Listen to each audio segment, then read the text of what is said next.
वृंद जय जय श्री चैतन्य जय नित्यानंद जय अद्वैत चंद्र जय गौर भक्त वृंद जय जय श्री चैतन्य जय नित्यानंद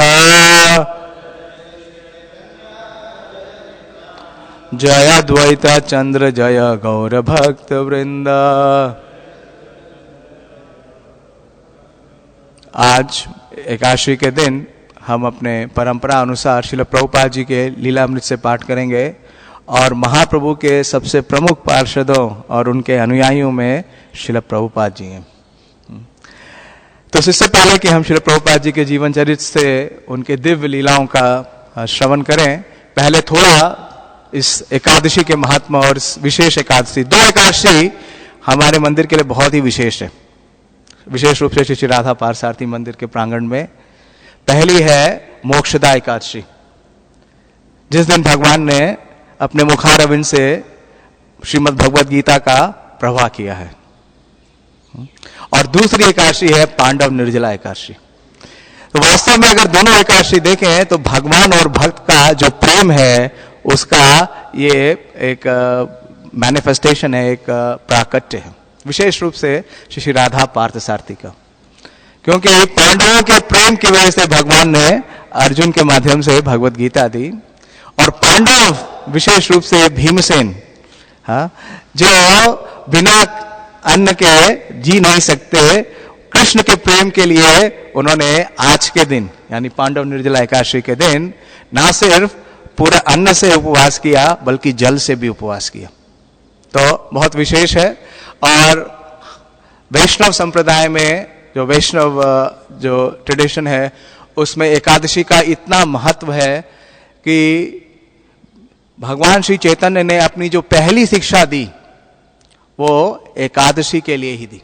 उन्होंने बाल अवस्था में ही, जबकि वो निमाई थे, मुश्किल से 2 या 3 वर्ष की अवस्था के थे, उन्होंने अपने माता से कहा कि आप एकादशी व्रत का अवश्य पालन करें।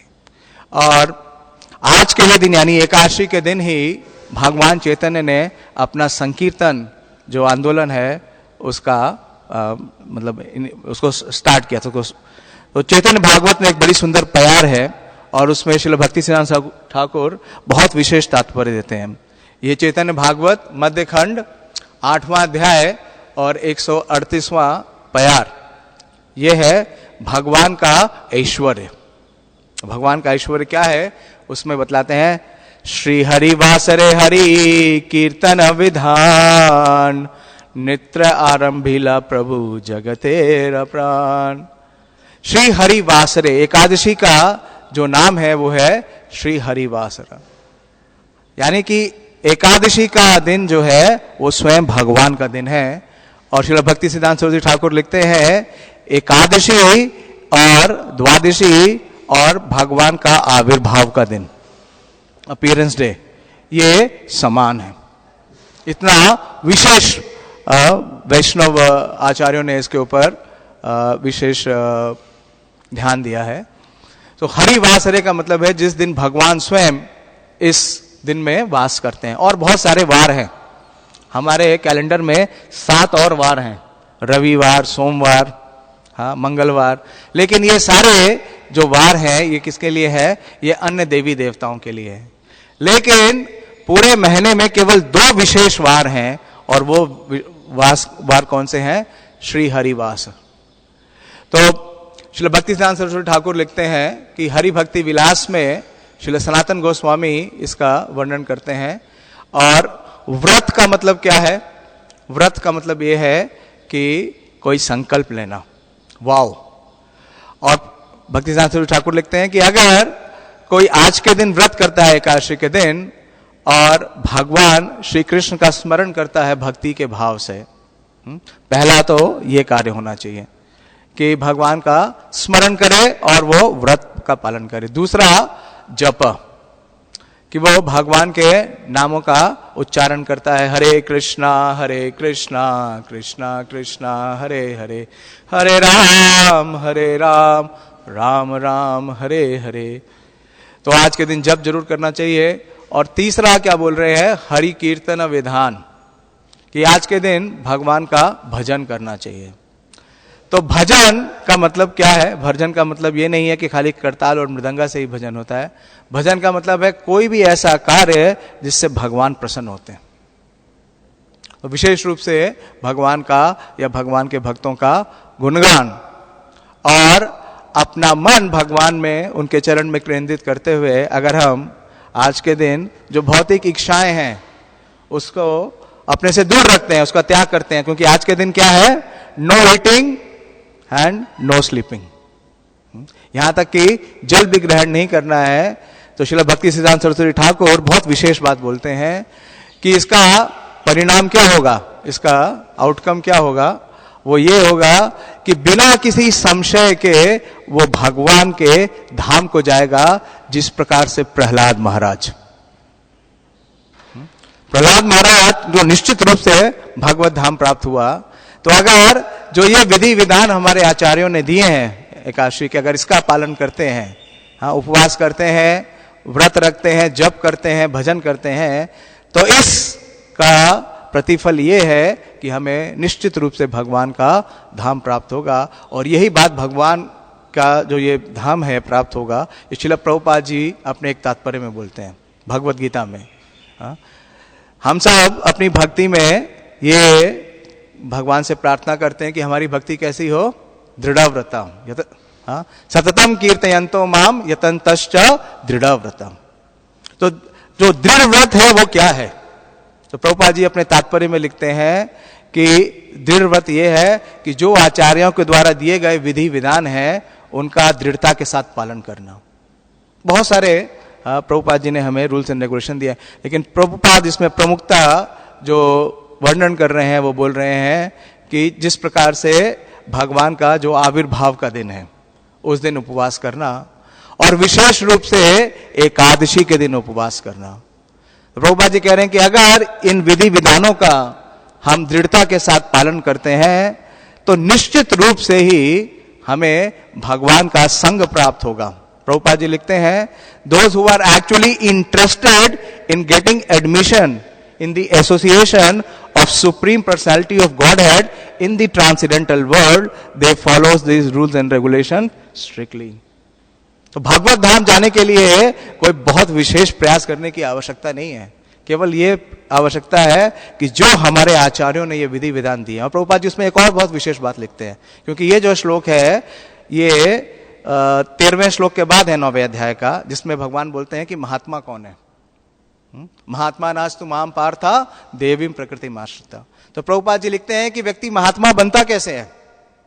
प्रभुपाद जी लिखते हैं कि जो महात्माओं या आचार्यों के दिए गए विधि विधान है और निर्देश है उसका पालन करके व्यक्ति महात्मा बन सकता है और भगवान की दिव्य संगति को प्राप्त कर सकता है विधि विधानों का पालन करके। तो इस प्रकार से आज का जो व्रत है वो बहुत विशेष है। इसको युधिष्ठिर महाराज बोलते हैं सुव्रता। युधिष्ठिर महाराज का चर्चा है नारद देव से, ये है प्रहलाद महाराज के प्राकट्य के संदर्भ में। तो उसमें शब्द इस्तेमाल करते हैं युधिष्ठिर महाराज नारद देव के लिए, सुव्रता। वेदितुम तव सुव्रता, यह है 7वां स्कंद 4था अध्याय और 44वां श्लोक। तो प्रभुपाद जी उसमें लिखते हैं कि सुव्रता का मतलब है कि having determination for spiritual advancement, कि जो व्यक्ति के अंदर ये निश्चय है, मतलब दृढ़ता है कि वो आध्यात्मिक प्रगति करता है। तो प्रभुपाद जी लिखते हैं सु का मतलब है जो कि अच्छा है, गुड, और व्रता का मतलब है जो कि वाव है, यानी संकल्प है।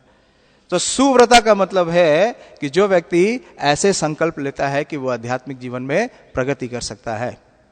तो इस प्रकार से हम देखते हैं कि हमें जो एकादशी है उसका पालन करना चाहिए।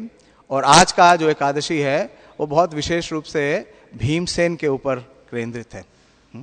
नाम तो पांडव है लेकिन पांडव में भी विशेष रूप से भीमसेन के ऊपर है। तो ये चर्चा आती है पद्म पुराण में, इसका अनुमोदन है कि एक बार भीमसेन ने अपने परमपिता यानी कि व्यासदेव, हम सब जानते हैं कि जब सब पांडव थे तो व्यासदेव उपस्थित थे। तो व्यासदेव से भीमसेन ने पूछा कि मेरे जितने भाई बांधव हैं, युधिष्ठिर महाराज, अर्जुन, नकुल, सहदेव, यहाँ तक कि मेरी माता कुंती और द्रौपदी, सब एकादशियों का बड़ी ही दृढ़ता के साथ पालन करते हैं, लेकिन मेरे लिए संभव नहीं है एकादशी का पालन कर पाना, क्योंकि मेरे उदर में क्या है, वृका है। तो ये बताइए कि अगर मैं एकादशी का पालन नहीं भी करूंगा तो क्या मैं भगवान के धाम में जाकर के भगवान का संग प्राप्त कर सकता हूं? तो व्यासदेव ने कहा कि यह संभव नहीं है। तो अगर किसी को आध्यात्मिक जगत में जाना है तो एकादशी का पालन करना ही होगा। उसके लिए अपवाद भीष्मदेव भी नहीं है। और बोलने लगे कि 3 प्रकार की अग्नि है, जैसे दावाग्नि जो कि लकड़ी में है, और जठराग्नि यानी कि जो कि उदर में है, और तीसरी है वदावग्नि जो कि समुद्र में है। और जब प्रलय आएगी तो समुद्र से वो अग्नि प्रकट होगी और विनाश कर देगी। तो व्यासदेव एक श्लोक उदित करते हैं और बोलते हैं, संवत्सरस्य य मध्ये एकादशयो भवति ही तेषां फलम् अवाप्नोति पुत्रमेना अत्र संशय इति माम केशव प्राह शंख चक्र गदाधर। तो ये प्रमाण देते हैं कि मुझे स्वयं एकादशी पालन करने का जो निर्णय है भगवान केशव ने बताया। तो इसलिए कोई भी अपवाद हो ही नहीं सकता, इसका जरूर से पालन करना चाहिए। और हम देखते हैं कि हमारे हरे कृष्ण आंदोलन में श्रील प्रभुपाद जी की विशेष अनुकंपा है कि एकादशी व्रत का विशेष प्रावधान है। जब भी हम दीक्षा लेते हैं तो हमारे गुरु, हमारे आचार्य हमें बोलते हैं क्या, कि एकादशी का पालन कैसे करना है, ज्यादा हरे कृष्ण महामंत्र का चैंटिंग करके। प्रभुपाद जी से पूछा कि एकादशी का पालन कैसे करना है, तो प्रभुपाद जी ने क्या कहा, बहुत फेमस है, no sleeping, no eating and constantly chanting Hare Krishna महामंत्र। तो श्रील प्रभुपाद जी के लीलामृत से देखें कि किस प्रकार से प्रभुपाद जी ये जो हरे कृष्ण आंदोलन है इसका प्रवर्तन इस पूरे भौतिक जगत में कर रहे हैं। तो आज का जो अध्याय है इसका नाम है हरे कृष्ण गाएं और संघर्ष करें। बहुत सुंदर इसका शीर्षक है, हरे कृष्ण गाएं और संघर्ष करें। तो ये उस समय का है जब प्रभुपाद जी कलकत्ता से भुवनेश्वर जा रहे हैं। ये प्रकरण है 51 और पृष्ठ संख्या है 550। तो प्रभुपाद जी भुवनेश्वर में इस्कॉन के भूमिखंड की दशा आदिम प्रकार की थी। तो जब प्रभुपाद जी पहली बार भुवनेश्वर जा रहे हैं, ये लगभग 19 जनवरी और 1977, यानी कि प्रभुपाद जी की इस धराधाम में उनकी प्राकट्य लीला का अंतिम वर्ष। तो प्रभुपाद जी भुवनेश्वर पहुंचे। छोटी छोटी मिट्टी की दीवार वाली 2 झोपड़ियां थी। तो ये हमारा इस्कॉन टेम्पल है, उसका विवरण आ रहा है भुवनेश्वर में, जिन पर फूस की छतें पड़ी थी। फूस समझते हैं, घास फूस, क्या वो जैसे कहते हैं ना, मट्टी का जो घर होता है, मट्टी की दीवार होती है और ऊपर घास फूस होती है, खपरेल बोलते हैं शायद। हाँ, अच्छा, तो यहां फूस लिखा हुआ है। श्रील प्रभुपाद इनमें से एक झोपड़ी के 12 फुट लंबे और 8 फुट चौड़े कमरे में बस गए और उनके सेवक और सचिव दीवार की दूसरी ओर रहने लगे। भूमिखंड में कुछ दिन पहले ही बिजली आ गई थी। तो इसलिए हरिशौरी प्रभु ने बिजली का एक लैंप और श्रील प्रभुपाद की श्रुति लेखन मशीन अपने डेस्क पर रख दिए। तो रात होने का समय होगा, तो हरिशौरी प्रभु ने, जैसे प्रभुपाद जी करते हैं कहीं भी जाएं, हाँ, प्रभुपाद जी कहीं भी यात्रा करें, उनका कार्यक्रम क्या है, फिक्स्ड है। छोटी इमारत जो प्रभुपाद की झोपड़ी से लगभग 25 फुट की दूरी पर थी, एक अस्थाई छोटे मंदिर का काम दे रही थी। दोनों झोपड़ियां या इमारतों के बीच का एक स्थान जो जीर्ण शीर्ण किरमिच की छत से ढका था। किरमिच इंग्लिश में क्या लिखा है?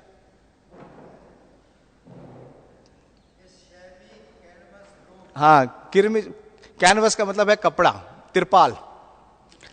तिरपाल का छत था मंदिर का, मतलब कि छत भी पक्का छत नहीं था। उसी के नीचे प्रभुपाद का व्यासासन था, जिससे वे बाहर एकत्रित जन समूह को संबोधित कर सके। भूमिखंड में 2 किराए के तंबू भी लगे हुए थे। वे उन भक्तों के ठहरने के लिए थे जो प्रभुपाद के आदिवास के बीच आ सकते थे। प्रभुपाद की प्रसाधन सुविधाएं में उनकी झोपड़ी के पीछे लगभग 25 फीट की दूरी पर निर्मित एक शौचालय था और उनके नहाने के लिए एक अलग स्नान घर था। तो देखिए, प्रभुपाद जी का आगमन होता है भुवनेश्वर में, और भुवनेश्वर में क्या स्थिति है। अभी मंदिर का निर्माण हुआ नहीं है, और प्रभुपाद जी उस जमीन के स्थान पर चले गए जहां पर कि कृष्ण बलराम मंदिर आज है। और ये 1977 की बात है, जब प्रभुपाद जी ने पूरे विश्व में कृष्ण भावनामृत आंदोलन का प्रचार कर दिया है। लेकिन किस निम्न स्तर की कोई सुविधा का नाम ही नहीं है। प्रभुपाद जी ऐसे स्थान पर अपना निवास निर्धारण कर रहे हैं।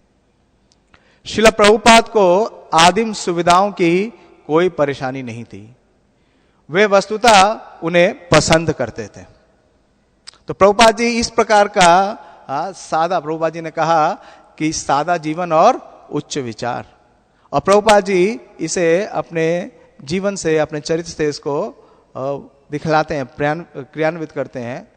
यद्यपि वे बीमार थे और व्यक्तिगत आराम के लिए वे चाहते थे कि पश्चिम के चुने हुए सुविधा संपन्न भवनों में रह सकते थे। लंदन में किसी जागीरदारी में, पेरिस में किसी महल में, अथवा न्यूयॉर्क शहर के किसी साइबान के अपार्टमेंट में। तो प्रभुपाद जी भुवनेश्वर आने से पहले प्रभुपाद जी का थोड़ा यात्रा का वृतांत बताना जरूरी है, क्योंकि 3 स्थानों का नाम आया है। तो प्रभुपाद जी जनवरी में इंडिया आते हैं, मेरे ख्याल से 9 या 8 जनवरी 1977 को। और प्रभुपाद जी कहाँ से प्रस्थान करते हैं? न्यूयॉर्क से। और प्रभुपाद जी न्यूयॉर्क से जाते हैं लंदन, और फिर पेरिस, फिर तेहरान, और तेहरान से होते हुए प्रभुपाद जी मुंबई आते हैं। तो जिन स्थानों का वर्णन किया जा रहा है, तो लंदन में प्रभुपाद जी के पास हम जानते हैं क्या है, क्या स्थान है? भक्ति वेदांत मैनर। और भक्ति वेदांत मैनर इतना विशेष स्थान है कि वो एक बहुत बड़ा महल के अनुमा है, 17 एकड़ में फैला हुआ है, और इतने बाग और उद्यान है, ऐसा लगता है जैसे कि वृंदावन का कोई महल है।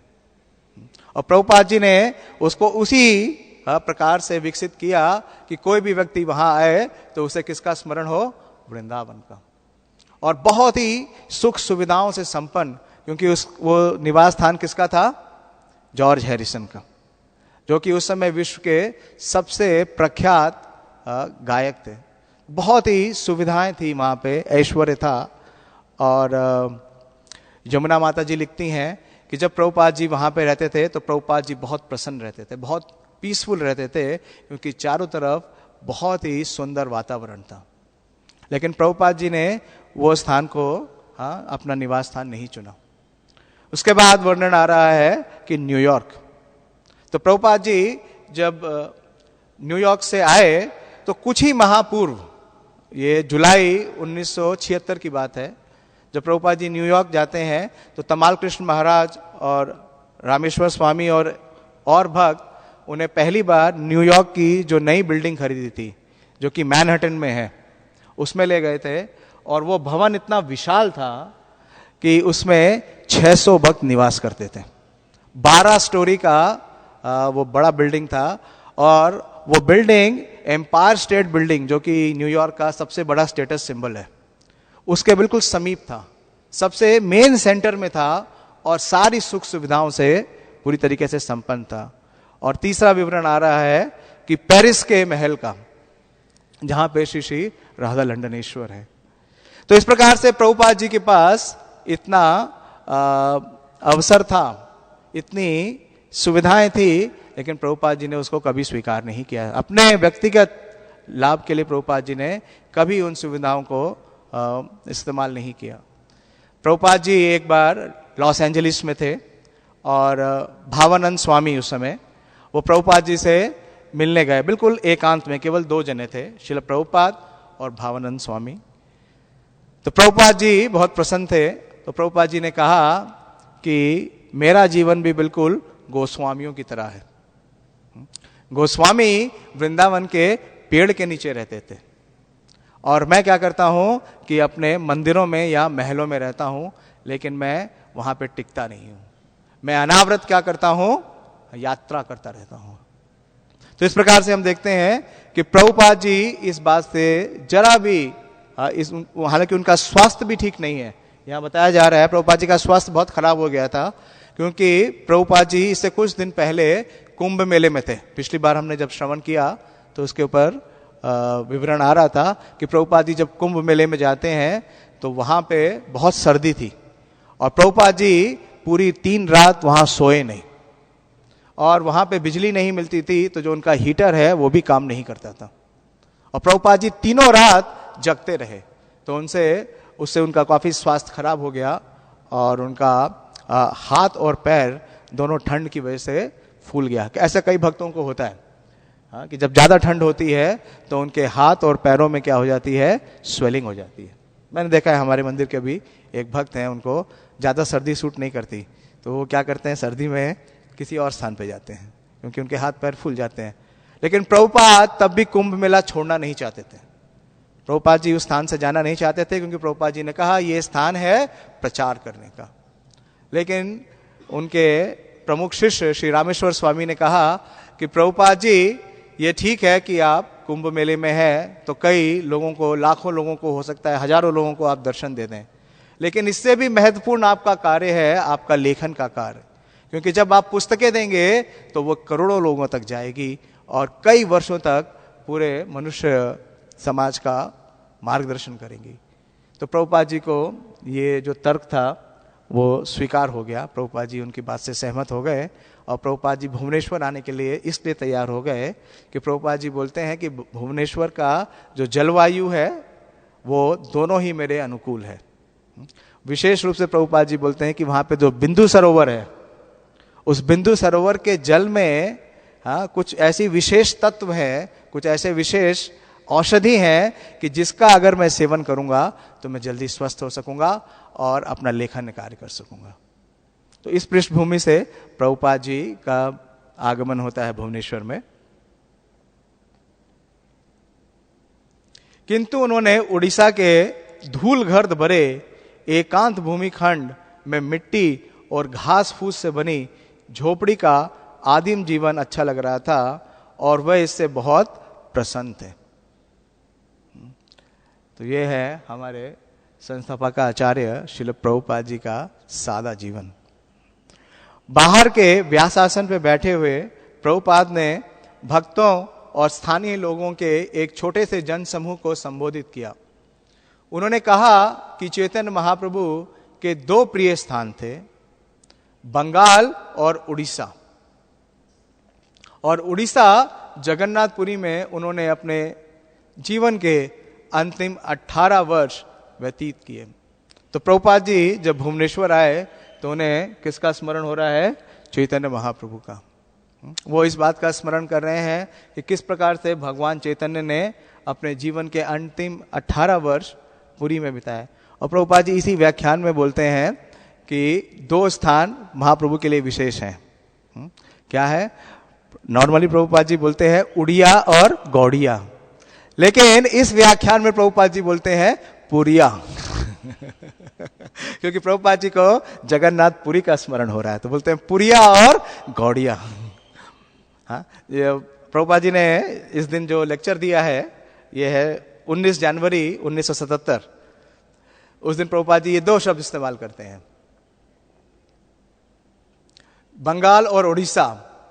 और उन्होंने अपने जीवन के अंतिम 18 वर्ष बिताए थे। वे वृंदावन और दक्षिण भारत गए थे, किंतु उसके बाद वे अपनी निजी पार्षदों श्री रामानंद राय, सर्वभौम भट्टाचार्य लिखा है, जबकि होना चाहिए श्रील स्वरूप दामोदर, और शिकी महिती के साथ, इंग्लिश में क्या लिखा है? नहीं तो अंतिम 18 वर्ष में सर्वभौम भट्टाचार्य तो नहीं थे। हाँ, लेकिन रामानंद राय और श्रील स्वरूप दामोदर और शिकी महिती, अंतिम 18 वर्ष महाप्रभु की गंभीर लीला। हाँ, नहीं, जैसे जिस हिसाब से नाम आ रहे हैं तो उस हिसाब से यहाँ स्वरूप दामोदर गोस्वामी का नाम ज्यादा फिट बैठता है। और शिकी महिती के साथ रहने के लिए वो वापस आ गए। प्रभुपाद ने एक शास्त्रीय संदर्भ में उल्लेख किया जिसके अनुसार इस युग में आध्यात्मिक आंदोलन उत्कल अर्थात उड़ीसा से प्रारंभ होगा। तो प्रभुपाद जी बतलाते हैं कि ये जो स्थान है ये बहुत विशेष है। प्रभुपाद जी की बहुत इच्छा थी कि पुरी में या भुवनेश्वर में इस्कॉन का बड़ा मंदिर हो, क्योंकि प्रभुपाद जी बतला रहे हैं कि ये एक शास्त्रिक उल्लेख है कि इस स्थान से एक आध्यात्मिक क्रांति होगी। उसके बारे में प्रभुपाद जी बोलते हैं,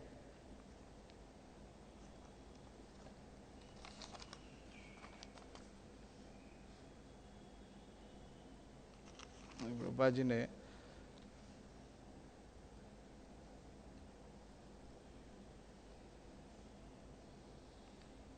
कहा, कलौ उत्कल उत्कलात शास्त्रे। ये श्लोक मैंने ढूंढा लेकिन मुझे मिला नहीं। हाँ, कि ये श्लोक में कहा वर्णन है कि उत्कल में कलयुग के अंदर आध्यात्मिक क्रांति का संचार शुरू होगा।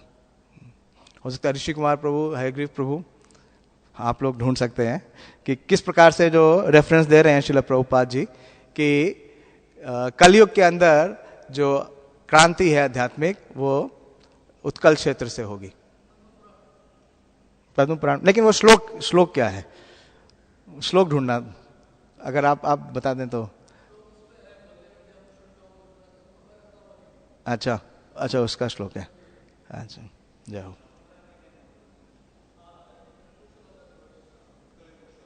हाँ, और फिर बतलाते हैं कि श्रील प्रभुपाद ने कहा कि गौड़ीय वैष्णवों के लिए उड़ीसा का विशेष महत्व है और उनके गुरु महाराज का जन्म भी पुरी में हुआ था। तो हम जानते हैं कि श्रील भक्तिसिद्धांत सरस्वती ठाकुर का आविर्भाव पुरी में हुआ था। अब हमारे पास यहाँ एक छोटा सा स्थान हो गया है और इसकी कोई चिंता नहीं है कि इसमें समय लगेगा, किंतु धीरे धीरे ही सही यह निश्चय ही विकास करेगा, विशेषकर इसलिए कि भुवनेश्वर उड़ीसा की राजधानी होने जा रहा है। तो इसका मतलब है उस समय तक उड़ीसा की राजधानी नहीं थी। हाँ, कटक उस समय तक राजधानी थी। भविष्य में अनेक पर्यटक उड़ीसा की अन्य दार्शनिक वस्तुएं देखने आएंगे। ये उड़िया लोगों पर निर्भर करता है कि वे इस केंद्र का विकास करें। तो ये जो जमीन है ये प्रभुपाद जी को एक लाइफ मेंबर ने डोनेट की थी। एक बड़ी सुंदर चर्चा आती है हमारे गुरुदेव श्रील गोपाल कृष्ण गोस्वामी महाराज और श्रील प्रभुपाद के बीच, जो कि वृंदावन 7 सितंबर की है। और प्रभुपाद को बता रहे हैं श्रील गोपाल कृष्ण महाराज कि हमारा जो भुवनेश्वर पे भूखंड है उसमें 3 झोपड़ियां हैं और उन 3 झोपड़ियों में 2 भक्त रहते हैं। और ये भूखंड हमें कलकत्ता के एक लाइफ मेंबर ने, आजीवन सदस्य ने भेंट किया। तो प्रभुपाद जी बोलते हैं कि वास्तव में वो जो आजीवन सदस्य है वो मुझसे मिला था और उनका नाम बताया नित्यानंद कनोनगा। और ये कोई साधारण व्यक्ति नहीं है, ये गुजरात के एक्स गवर्नर है और उससे पूर्व जो सेंट्रल मिनिस्टर थे। तो वो जब प्रभुपाद जी से मिले तो उन्होंने प्रभुपाद जी को ये भूखंड प्रस्तुत किया। और प्रभुपाद जी ने हमने देखा कि क्या किया कि परम पूज्य गौर गोविंद महाराज को कहा कि आप उड़ीसा जाओ और उस भूखंड का क्या करो, विकास करो।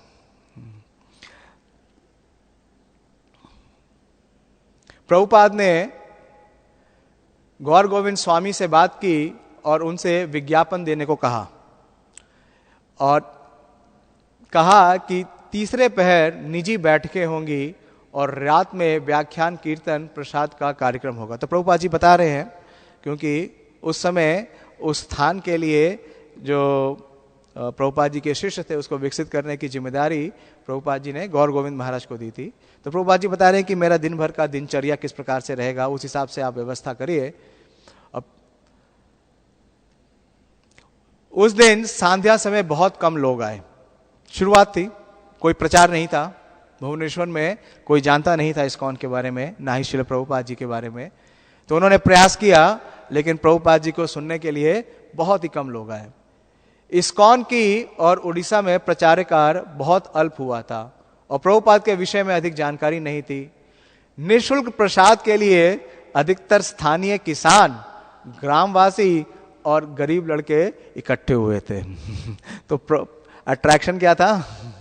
फ्री प्रसाद। प्रभुपाद जी को मिलने या सुनने के लिए नहीं आए थे किस लिए?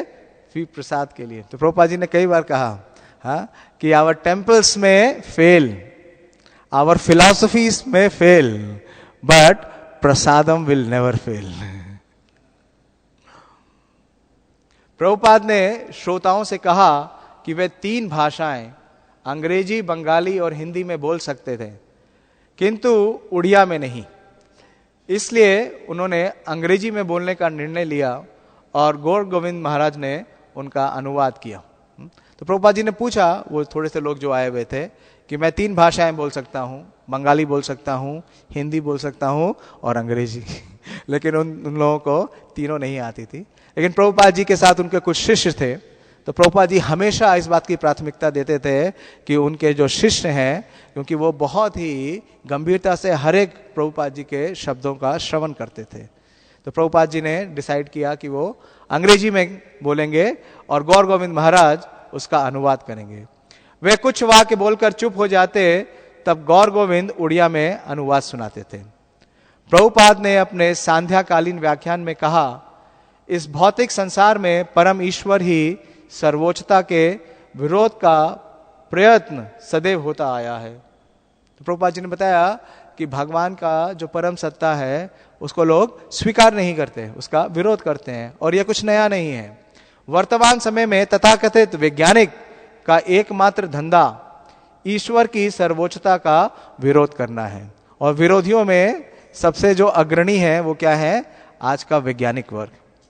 स्वाभाविक है कि हमारे इस आंदोलन की अनेक बाधाओं का सामना करना पड़ रहा है, क्योंकि वर्तमान समय में समग्र संसार व्यवहारिक रूप से ईश्वर विहीन है। हमारे देश भारत में भी, जहां परम ईश्वर कृष्ण ने भगवत गीता का कथन किया था, इस तरह का प्रयत्न चल रहा है। बड़े बड़े विद्वान, बड़े बड़े राजनीतिज्ञ भगवत गीता को अपने हाथों में लेते हैं, ये दिखाने के लिए कि वे भगवत गीता को समझने वाले महान अधिकारी पुरुष हैं, किंतु उनकी व्याख्याएं ऐसी है जिससे कृष्ण की अवज्ञा ही होती है। प्रभुपाद लगभग 10 मिनट तक बोले, किसी ने कोई प्रश्न नहीं किया। तो प्रभुपाद इस प्रकार से चिंता व्यक्त कर रहे हैं कि किस प्रकार से आज का जो आधुनिक समाज है, यहाँ तक कि भारतीय समाज, वो भी पूरी तरीके से नास्तिक होते जा रहा है। और विशेष रूप से प्रभुपाद जी ने कहा कि जितने भी भगवत गीता के टीकाकार हैं, चाहे वो कितने ही बड़े विद्वान हो या राजनीतिक, विशेष रूप से प्रभुपाद जी किसके ऊपर प्रहार करते थे? 2 व्यक्तियों के ऊपर, डॉक्टर राधा कृष्ण और महात्मा गांधी। महात्मा गांधी भी यही करते थे कि भगवत गीता हमेशा अपने साथ रखते थे, लेकिन प्रभुपाद जी ने कहा कि वो केवल कृष्ण की अवज्ञा ही करते थे। भुवनेश्वर के गर्म दिन और ठंडी रातें प्रभुपाद के अनुकूल थी। जनवरी का समय है, लेकिन इस समय भी उड़ीसा में क्या होती है? गर्मी थी। और कुछ घंटे विश्राम करने के बाद वे उठे और श्रीमद् भागवत का अनुवाद करने लगे। बंबई से कुंभ मेले के लिए प्रस्थान करने के बाद अनुवाद का यह पहला अवसर था। श्री श्री राधा पारसारथी भगवान की जय, श्री श्री गौर निताई की जय, श्री श्री सीताराम लक्ष्मण हनुमान की जय।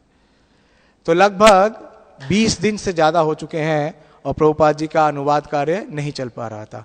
ऐसा बहुत कम हुआ है कि इतने समय तक प्रभुपाद जी का अनुवाद कार्य जो है वो स्थगित रहा हो। लेकिन परिस्थितियां ऐसी थी कि प्रभुपाद जी का स्वास्थ्य बहुत खराब था और जिन स्थानों पे गए वहां अनुकूल व्यवस्था नहीं थी। वे 9वें स्कंद के अंत में पहुंच रहे थे। गौर गोविंद महाराज ने भगवान नित्यानंद के आविर्भाव दिवस 2 फरवरी को एक मंदिर के शिलान्यास का कार्यक्रम निश्चित किया। प्रभुपाद उस दिन तक रहने के लिए राजी हो गए। तो प्रभुपाद जी किस दिन आए थे भुवनेश्वर? 19 जनवरी 19 को पहुंचे थे और अब 2 फरवरी तक रहेंगे, यानी 3 फरवरी को जाएंगे। तो लगभग 13-14 दिन, हाँ क्योंकि अच्छा 17 दिन, हाँ तो अभी 19 को आए थे ना और 3 फरवरी को चले जाएंगे। अच्छा नहीं, यहां नहीं लिखा जो शेड्यूल दिया हुआ है। गिरते हुए श्वास के कारण प्रभुपाद को तली हुई वस्तुएं खाना मना था। तो प्रभुपाद जी को तली हुई वस्तुएं खाना बिल्कुल निषेध था। भुवनेश्वर में उनका भोजन बनाने के लिए विशेषज्ञ पल्लिका देवी दासी और श्रुति रूपा देवी दासी, तो प्रभुपाद जी की 2 बहुत ही दक्ष शिष्या, पल्लिका माता जी और श्रुति रूपा माता जी, कुशलता पूर्वक ऐसा भोजन तैयार करती थी जो पौष्टिक हो किंतु उसमें घी नहीं हो। किंतु कभी कभी प्रभुपाद उन्हें विशेष रूप से तली वस्तुओं का अनुरोध करते और बाद में शिकायत करते थे कि वे उनके स्वास्थ्य के अनुकूल नहीं होती थी। तो प्रभुपाद जी का विशेष प्रिय व्यंजन है तली हुई वस्तुओं में कचौरी। और प्रभुपाद जी का बचपन में नाम, यानी अभय का बचपन में नाम जानते हैं क्या था? हाँ, कचौरी मुखी। कचौरी मुखी, क्योंकि जब प्रभुपाद जी बहुत छोटे थे तो क्या करते थे, जब भी उनकी माता जी या उनकी दादी माँ कचौरी बनाती थी तो उनके पास जितनी जेबें होती थी, कुर्ते में, उनके बनियान में भी, उनके पास विशेष बनियान थी जिसमें जेबें थी, तो वो सारे हाथ में, जेब में, सब स्थानों में कचौरी भर लेते थे। और प्रभुपाद जी किसी से भी कचौरी स्वीकार करते थे। अगर पड़ोस में भी कचौरी बन रही है, प्रभुपाद जी को पता चला तो प्रभुपाद जी पहुंच जाते थे। अगर कोई कचौरी बेचने वाला जा रहा है तो प्रभुपाद जी उसको बुलाते थे। तो एक बार इनकी माता जी इस बात से बड़ी क्रुद्ध हो गई, हाँ, और प्रभुपाद जी के कहने से उन्होंने उन्हें कचौरी नहीं दी और डांट करके सुला दिया। आप जानते हैं कि श्री गौर मोहन डे रात में देर से आते थे। प्रभुपाद जी क्या लिखते हैं कि वो सो जाते थे और उनका नींद कैसे खुलता था, जब अगले दिन गौर मोहन डे जब अपनी पूजा करते थे।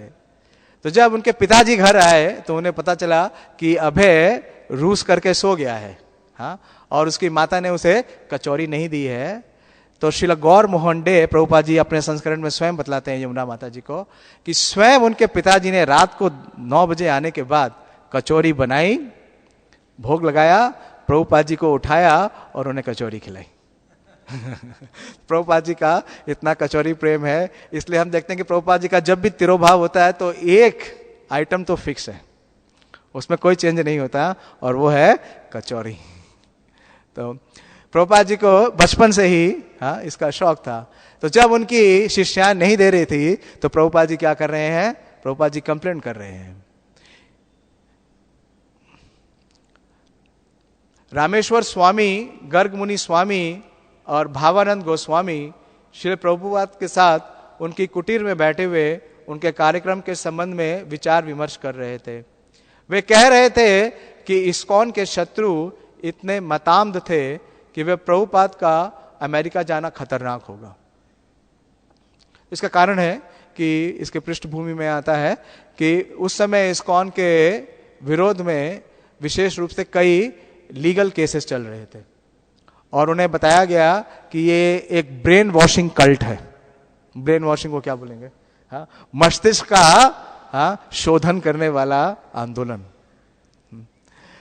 तो इन तीनों प्रभुपाद जी के शिष्यों ने बतलाया कि अभी अनुकूल समय नहीं है अमेरिका जाने का। वे कह रहे थे कि इस्कॉन के शत्रु इतने मताम्ध है कि प्रभुपाद का अमेरिका जाना खतरनाक होगा। श्रील प्रभुपाद ने बीच में बोल पड़े और उन्होंने विषय परिवर्तन कर दिया। उन्होंने कहा कि हमारी तत्कालीन समस्या मेरा स्वास्थ्य है। प्रभुपाद जी ने कहा वो समस्या है ही नहीं, मुझे खाना पच नहीं रहा, इसलिए मेरे हाथ और पैरों में सूजन है। तो प्रभुपाद जी को जो सूजन कुंभ मेले से शुरू हुई थी वो अभी तक है। प्रभुपाद जी का स्वास्थ्य ठीक नहीं है। रामेश्वर स्वामी ने पूछा, क्या इससे आपका अनुवाद कार्य पर असर पड़ रहा है?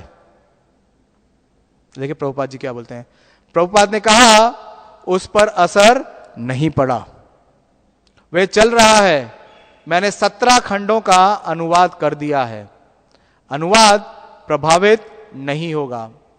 उन्होंने हाथ बढ़ाकर श्रुति लेखन यंत्र यानी डिक्टाफोन चालू कर दिया और कुछ सेकंडों तक वे सब 9वें स्कंद के 24वें अध्याय से हाल में किए गए अनुवाद को सुनते रहे।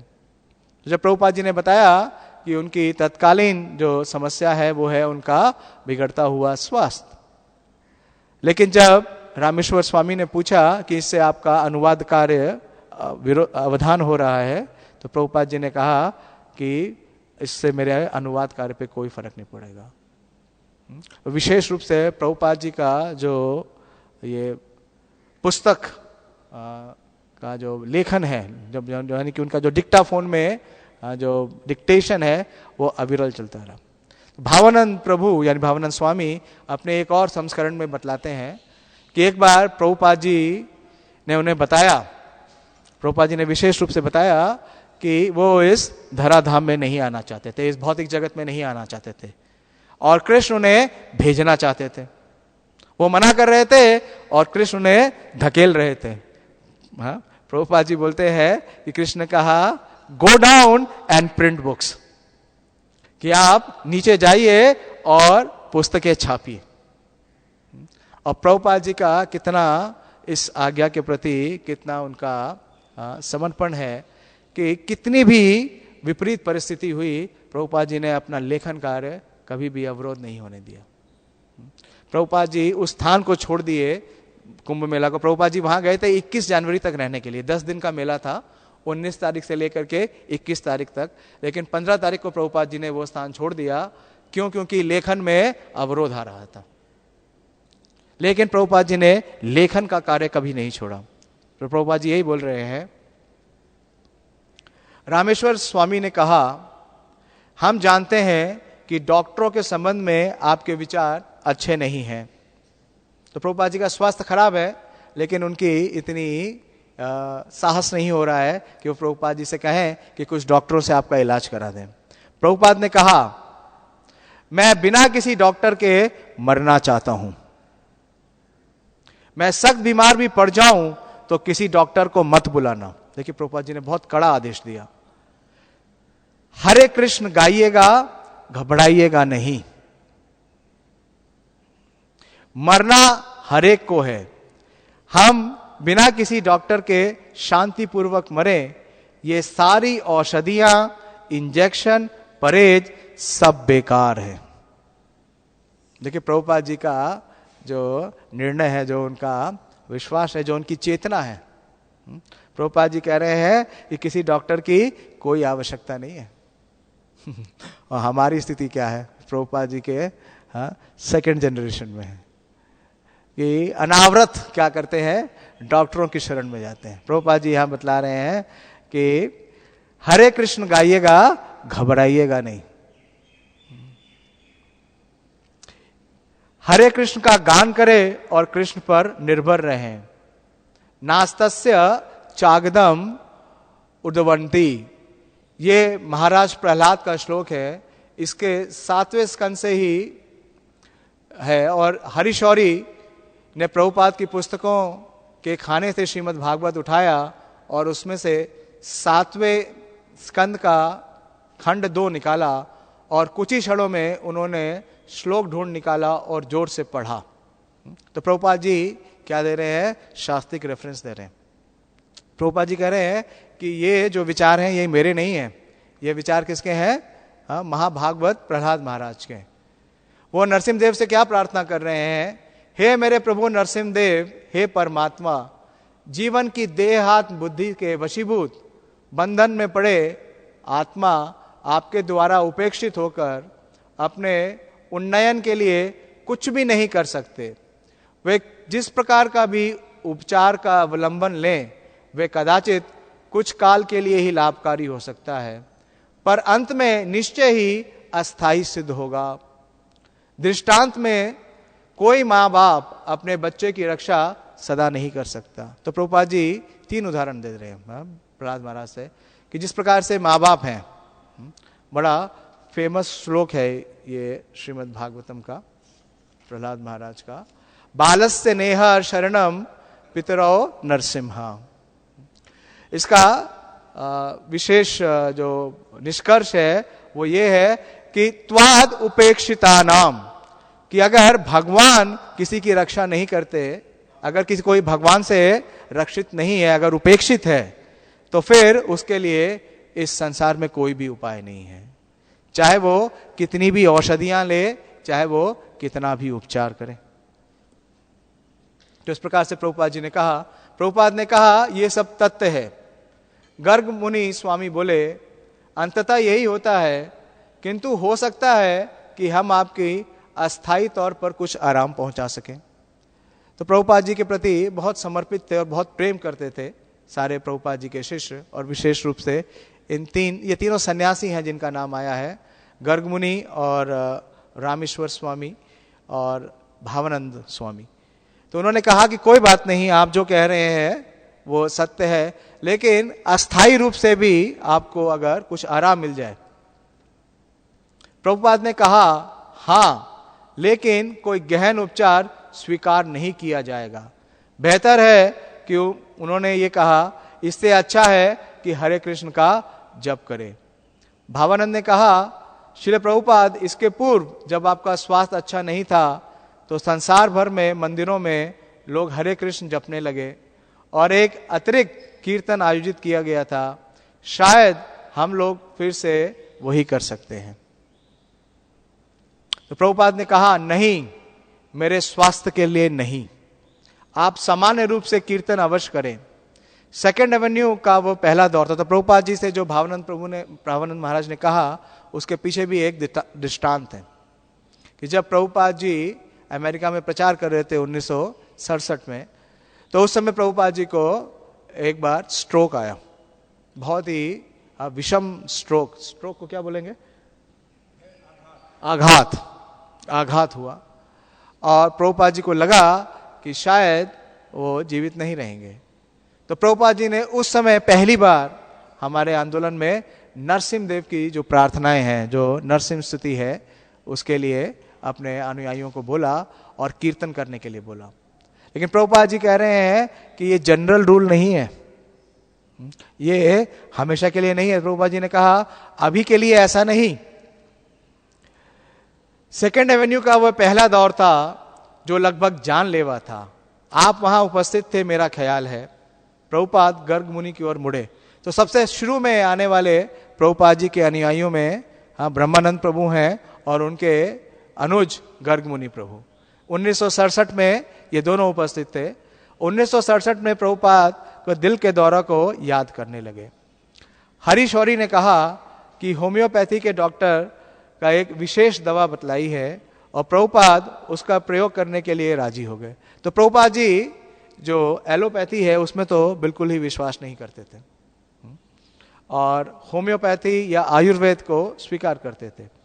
गर्ग मुनि ने बताया कि इनके पिता को भी इसी तरह सूजन होती थी, किंतु वे शायद मधुमेह के कारण थी। तो गर्ग मुनि प्रभु अपना एक्सपीरियंस बता रहे हैं कि जो उनके पिता थे उन्हें भी इस प्रकार से सूजन हो जाती थी और बतला रहे हैं उसका कारण था कि उनके पिता को डायबिटीज थी।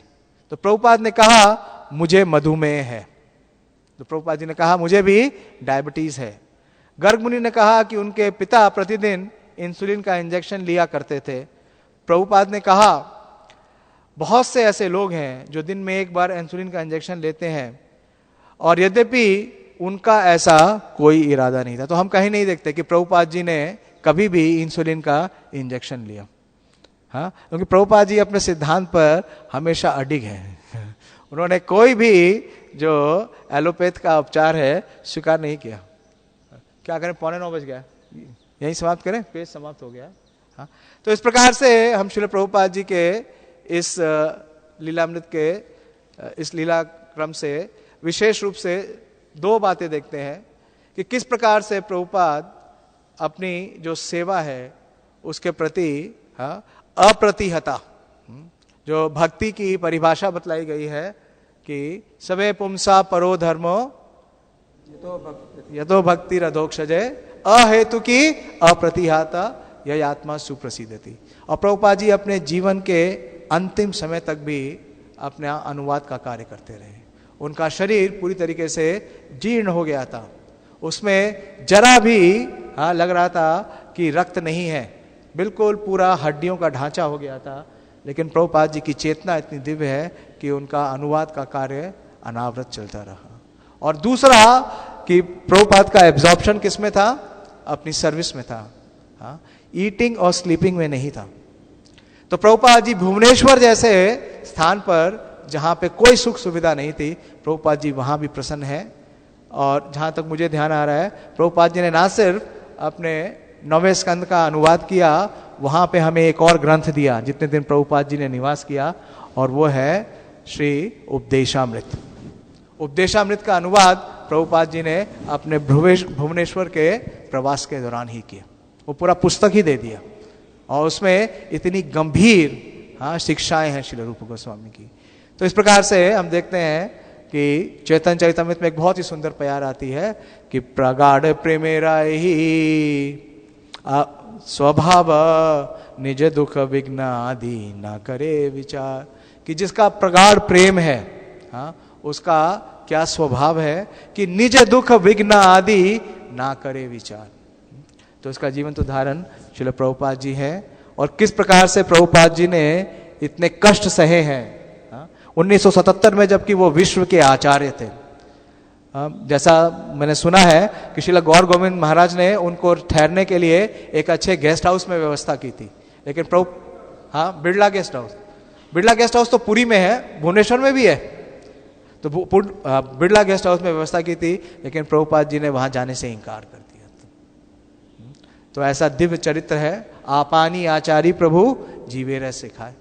तो महाप्रभु ने जिस प्रकार से जो शिक्षा दी है उसका पूर्णता पालन कर रहे हैं, और आगे हमें प्रभुपाद जी इसे प्रस्तुत कर रहे हैं। तो उनके जीवन चरित्र से बहुत ही सुंदर वृतांत मैं समाप्त करूंगा, समय समाप्त हो गया है। और आप इस सब भक्तों से ये प्रार्थना करूंगा कि मैं भी अपने जीवन में जो प्रभुपाद जी ने जो सिद्धांत दिए हैं उनको अपने आचरण में ला सकूं। हरे कृष्णा। कहना है प्रभु? हरे कृष्णा, धन्यवाद। तो यहाँ पर एक बहुत ही बड़ा एक हमें उपदेश प्राप्त होता है प्रभुपाद के इस जीवन चरित्र से। जैसे बताया गया है कि best use of bad bargain, खराब सौदा का सबसे बढ़िया उपयोग किया जाए। तो शरीर हमें जो प्राप्त हुआ है वो एक खराब सौदा है। तो ये जो है मतलब जैसे खराब गाड़ी होती है, बिल्कुल खटारा गाड़ी होती है, तो वो जैसे मिल जाए तो अब उसका जो है सबसे अच्छा उपयोग क्या हो सकता है?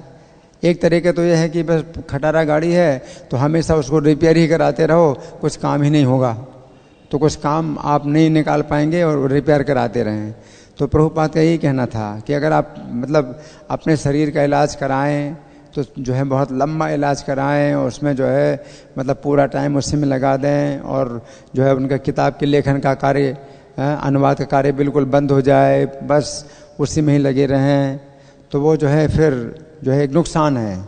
खटारा गाड़ी है, उसको रिपेयर में ही आप लगाते रहोगे, कुछ मतलब आप उसका लाभ नहीं उठा पाएंगे, और वो भी कुछ समय के लिए मिला है, वो तो निकल जाएगा, समय भी निकल जाएगा। रेंटेड है तो ये गाड़ी भी रेंटेड है और वो खराब भी है, तो खटारा गाड़ी है और रेंट पर मिली है कुछ समय के लिए, फिर निकल जाएगी। तो उसमें आपको कितना से अधिक जो है आपको लाभ उठाना है, तो वो उन्होंने जो है मतलब सिखाया कि अब ये शरीर तो जाने वाला है, छूटने वाला है, तो इसको इलाज में अगर हम जो है इसमें टाइम लगा देंगे तो ये काम नहीं कर पाएंगे, तो कितना अधिक से अधिक काम हम निकाल सकते हैं, है ना। तो वो ऐसा व्यक्ति सोच सकता है जो शरीर से ऊपर उठा हुआ है। जैसे आपको गाड़ी मिली, खटारा गाड़ी है, ये अपनी गाड़ी तो है ही नहीं, ये तो चली जाएगी। उसी तरह से शरीर भी हमारा तो है नहीं, थोड़े समय के लिए मिला है, तो कितना लाभ उठा लें, कितना लाभ उठा लें। तो शरीर से ऊपर उठे हुए जो आत्मज्ञानी व्यक्ति हैं वो इस प्रकार का मतलब विचार करते हैं कि वो अच्छा ही है कि इलाज न कराएं। तो वृंदावन में जब प्रभुपाद जी आ गए तो डॉक्टरों का पूरा जत्था आया था, टीम, जो कि प्रभुपाद की जो है देखभाल करने के लिए। लेकिन प्रभुपाद ने सबको कहा कि इनको जो है अच्छी तरह से इनको जो है ठहराओ इन डॉक्टरों को।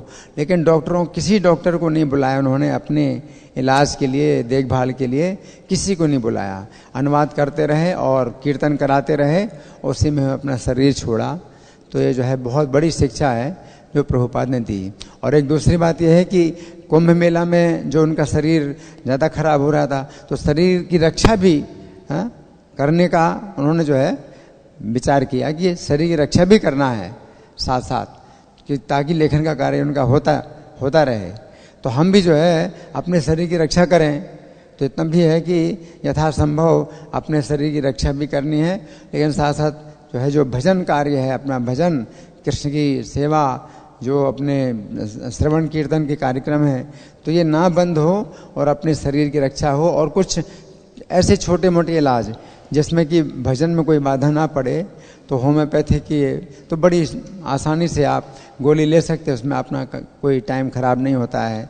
तो ऐसे कुछ जो है छोटे मोटे इलाज हैं वो कराते रहें और भजन में किसी प्रकार की बाधा ना हो। तो ये प्रभुपाद का ये उपदेश है। हरे कृष्ण।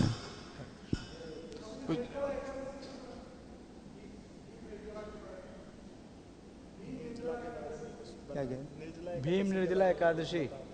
निर्जला एकादशी, देखिए ऐसा है कि प्रभुपाद ने इस विषय में ज़्यादा जोर नहीं दिया कि हम निर्जल करें। अगर आप कर सकते हैं तो अच्छी बात है, लेकिन प्रभुपाद ने जोर नहीं दिया। चैतन्य महाप्रभु ने भी एकादशी व्रत नहीं बतलाया माता को कि व्रत करना है। उनका एकादशी को नहीं खाना। उन्होंने ही कहा कि मैं आपसे ही एक मांग रहा हूँ, एक आपसे कुछ चीज़ मांग रहा हूँ। और उन्होंने कहा क्या? तो एकादशी को अन्न नहीं खाना। तो एकादशी को अन्न नहीं खाना। कलयुग में वास्तव में कोई व्रत संभव नहीं है, कोई व्रत, कोई तपस्या संभव नहीं है। हरिनाम की सेवा, हरिनाम हरिनाम हरिनाम ही। तो हरिनाम में अगर बाधा पड़ रही है, आप जो है एकादशी का व्रत कर रहे हैं, निर्जला व्रत कर रहे हैं, फिर आपको बाधा पड़ती है और आप जो है फिर मंगल आरती में नहीं उठ पाते हैं, अभी कुछ सेवा नहीं कर पाते हैं। तो भक्ति सिद्धांत सरस्वती ठाकुर भी एक बार एक भक्त के पास गए, तो वो प्रचार कार्य में नहीं गया था। तो उन्होंने पूछा आज तुम प्रचार में क्यों नहीं गए? तो बोला कि आज मैं जो है एकादशी का उपवास कर रहा हूँ, तो मेरे पास शक्ति नहीं कि मैं प्रचार कार्य में जाऊँ। तो उन्होंने एकादशी की थाली भेजी कि एकादशी का जो प्रसाद है वो खाओ और प्रचार कार्य में जाओ, बाहर जाओ। तो अगर आप कर सकते हैं तो ठीक है, लेकिन ऐसा जो है आपके ऊपर बल प्रयोग नहीं किया जाता है कि आपकी जो है जो सेवा है, आपकी साधना है और आपके जो नियम हैं जो पहले से प्रभुपाद ने दिए हैं, उनमें किसी प्रकार की बाधा हो। हरे कृष्ण। लेकिन आज का जो दिन है, इस दिन अगर हम निर्जल करते हैं तो भक्तों का अनुभव है कि आराम से 64 माला कर लेते हैं और बाकी किसी दिन संभव नहीं होता और किसी एकादशी को इतना सरल नहीं होता। हाँ नहीं कथा अभी टाइम तो अब टाइम नहीं है। जय हो। तो ये उत्साह भी आज ही के दिन आता है, बाकी किसी एकादशी पे ऐसा उत्साह आता भी नहीं है। ठीक है। श्रील प्रभुपाद लीला अमृत की जय, श्रील प्रभुपाद की जय, उपस्थित सभी भक्त वृंद की जय, श्री पांडव निर्जला एकादशी महामहोत्सव की जय, श्रील प्रभुपाद की जय, श्रील प्रभुपाद की जय।